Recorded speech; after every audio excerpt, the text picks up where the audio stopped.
quando eu recebi, né, esse convite pela professora Vilma Tomaso para falar no seminário do Labo, eu fiquei meditando durante alguns dias, né, sobre o que falar, né, dentro desse tema, e eu me dei conta, né, de que existe essa pergunta que a gente se faz durante o seminário, é fundamentada numa crença, que é a crença de que haverá mundo em 10 anos, né? E a minha intenção ao propor essa comunicação, ela é sim questionar esta crença, né? Mas bastaria lembrar que é uma crença, né?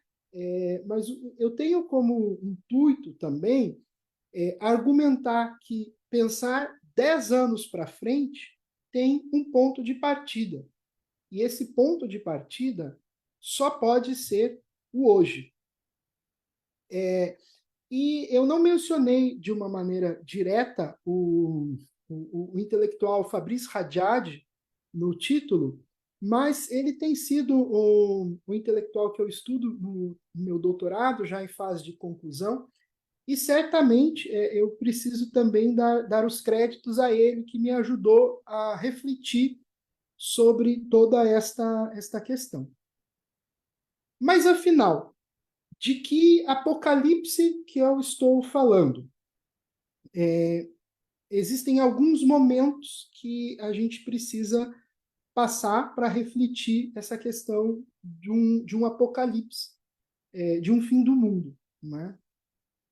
E o primeiro ponto, né, é o fim do nosso mundo pessoal. Tá? Então, eu começo a minha reflexão fazendo um memento mori. Lembra-te de que você vai morrer. Né? Mesmo que as pessoas que estão aqui conosco tenham a plena convicção de que o mundo existirá em 10 anos, nós não podemos estar tão convencidos de que nós estaremos neste mundo daqui a 10 anos. Né? E a tradição filosófica fala muito sobre a morte. O Blaise Pascal diz que é a morte quem nos torna humanos. Né? Os animais morrem, mas eles não sabem que morrem. Né? E nós sabemos que morremos. Né? E isso nos torna frágeis, nos torna fragilíssimos, mas nos torna seres frágeis e conscientes. É possível a gente derivar uma ética a partir deste dado? Né? Dentro de uma certa tradição ocidental, essa ética não só é possível, como ela revela o nosso pleno valor como seres humanos. O ideal grego de excelência guerreira é todo orientado para a morte. Né? O ideal épico preenche com a ideia de herói o vazio da morte. Remeto-me aqui à figura de Aquiles, que escolhe conscientemente entre morrer moço e glorioso, ou então morrer velho e no esquecimento. Tá? E Aquiles, então, abraça os valores heróicos, e por abraçar os valores heróicos, a sua fama se perpetua até o ponto de uma pessoa em Curitiba, no seminário de verão do Labor, mencionar a sua existência. Então, Aquiles, de alguma maneira, evita, supera a sua própria morte. Mas essa tradição da morte heróica não é necessariamente um consenso. Né? O Cioran, no seu famoso livro Do Inconveniente de Ter Nascido, diz assim: filosofia na morgue. O meu sobrinho, como é óbvio, não triunfou. Se tivesse triunfado, teria sido outro o seu fim. Sabe, minha senhora, respondi eu àquela matrona, quer triunfemos, quer não, vai dar tudo no mesmo. Tem razão, replicou ela após alguns instantes de reflexão.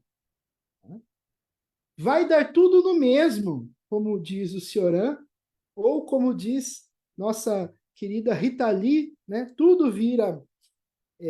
Então, se é assim, por que, que a gente tem que buscar glória? Né?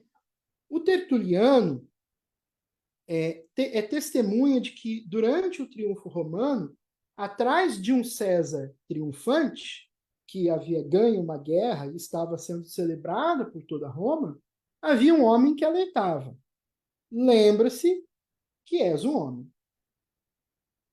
Mas a gente pode olhar para o tema da morte a partir de uma outra perspectiva, que não é a glória ou o dar tudo na mesma. Né? E talvez para isso a gente possa se remeter a Horácio. Carpe diem quam minimum credula postere. Colhe esse dia sem pensar. Confiar o mínimo no amanhã. Neste caso, a constatação é de que ainda não estamos mortos. Né? Estamos vivos. E é essa vida que nos detém. Ainda que pelo breve instante do hoje, ou até mesmo do agora, deste minuto. E isso é motivo de celebração e de colheita. Mas o que viria a ser colher a vida nesse caso? Nós somos obrigados, então, a falar de amor. No início de O Erotismo, o Bataille afirma que erotismo é a aprovação da vida até na morte. Para este autor, nas mais diversas formas em que o erotismo se apresenta, seja o erotismo dos corpos, seja o erotismo dos corações, ou seja o erotismo sagrado, há sempre uma tentativa de substituir o descontínuo por uma continuidade profunda. Mas o que descontínuo e continuidade querem dizer no âmbito do Bataille? É que nós somos descontínuos enquanto somos indivíduos, porque a nossa vida tem um ponto de partida e tem um ponto de chegada. Né? Nós morreremos e nós precisamos lidar com isso. A forma fundamental de encontrar o contínuo, né, de não morrer, portanto, está no Eros, está nessa aprovação da vida. A lírica grega surge em contraposição à épica justamente como essa forma de encarar o mundo. Né? Para os autores gregos, né, os homens morrem, mas não o mundo. Os rios, o sol, as montanhas, né, então tornam-se seres divinos. O divino e o mundo, na Grécia, se confunde à medida em que estes seres também são imortais. Né? E o ser humano se encontra deslocado no mundo, porque ele é imortal e tem consciência disso. Para aliviar esse drama da existência é que nasce a Polis e, junto dela, uma lírica, mas que canta a lírica cotidiana. Né? Jacinto Brandão e Magda Guadalupe dizem assim: é para fugir do inevitável que o herói busca a morte excelente. Por encarar de frente a morte, o poeta lírico canta a fruição da vida. Mas aprovar a vida, cantar a existência e até mesmo cantar a beleza do mundo é então fruto de um transbordamento. Só que esse transbordamento, a gente não poderia dizer que ele é um anestésico para a morte? Há, evidente, aqueles que vão defender essa tese. Mas é importante perceber que não há uma necessidade de que se entenda o lirismo dessa maneira. E para isso a gente pode nos recordar de uma tradicional compreensão do mal enquanto uma privação de bem. Agostinho, por exemplo, é um dos grandes representantes dessa tradição, mas certamente não o único.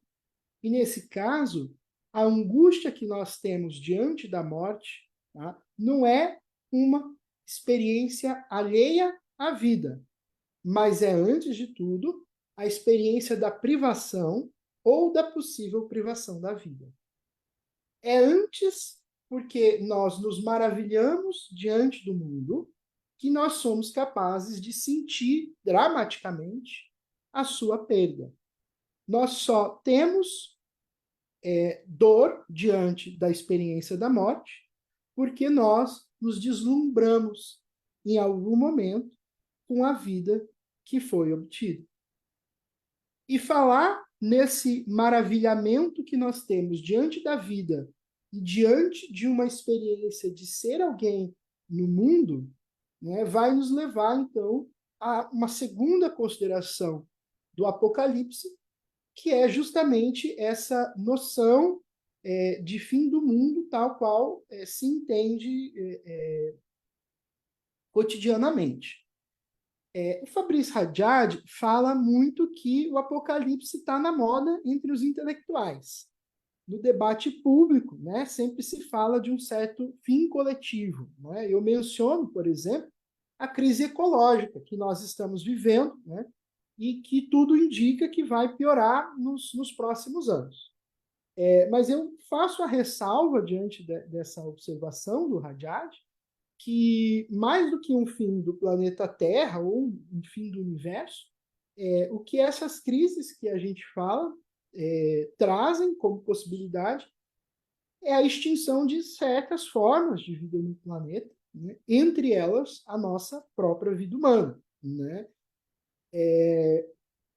O fato é que esse apocalipse agora deixa de ser meramente uma reflexão sobre o fim do nosso mundo particular, mas passa a ser uma possibilidade de fim do mundo enquanto experiência coletiva.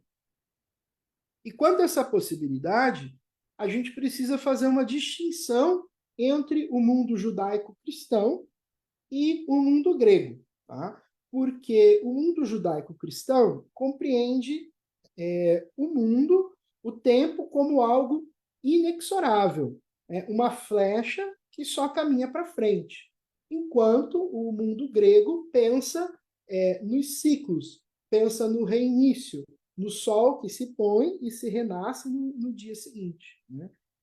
O paraíso que judaico-cristão, né, que foi perdido por Adão e Eva, não será mais retomado. E quando se fala dentro do cristianismo dos céus, ao qual Jesus sobe, né, se fala de uma nova e de uma outra dimensão. Não é aquele mesmo paraíso de antes. Né? E essa reflexão também se dá no âmbito de como nós, na tradição judaico-cristã, lidamos com a noção de universo, com a noção de mundo, que se confunde com a noção de criação, ao contrário da noção grega. Né? No mundo judaico-cristão, nós temos uma criação ex nihilo, uma criação do nada. Né? A criação grega, ela não é criação, porque é um mundo que sempre existiu. O Tomás de Aquino decidiu lidar com a questão em uma das suas obras, e ele chega à conclusão de que não é possível defender filosoficamente uma tese em detrimento de outra, que isto o âmbito de fé, porque essa criação ex nihilo seria para ele, então, um dado da revelação, e não um dado experimentado pelo mundo. Mas, em ambos os casos, seja a gente entender esse mundo como uma criação, seja entender como algo que sempre existiu, é interessante nós percebemos que existe um caráter de dom, um caráter de gratuidade na nossa experiência humana com relação ao mundo.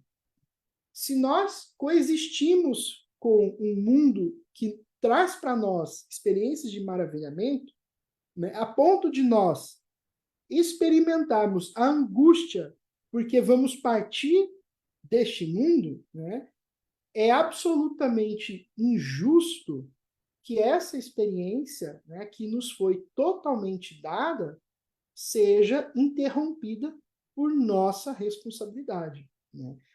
A gratuidade iminente ao maravilhamento fundamental, nós acrescentamos, então, a responsabilidade diante do mundo, a sua constante entrega para nós e a nossa responsabilidade de também entregá-lo para aqueles que vão nos suceder.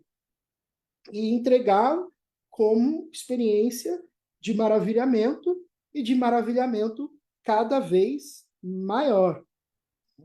E nós, então, a partir disso, chegamos ao meu terceiro e último ponto de consideração sobre esse Apocalipse, que nasce de um paradoxo. Né? Por um lado, ele é responsabilidade coletiva de conservação do mundo que nos foi dado e que nos maravilha. Por outro lado, é necessário colher esse dia, nunca os amanhãs. Então, o que significa projetar-se para o futuro? Eu estou convencido de que é fundamental a gente compreender o caráter imediato do futuro, acessível para nós só no hoje. Colher o dia não significa interromper os dias seguintes. Porque, de alguma maneira, os dias seguintes, eles já estão semeados e entremeados no meio de nós. Então, viver um legítimo carpe diem não significa matar o futuro, mas simplesmente não o colher. E essa diferença é significativa.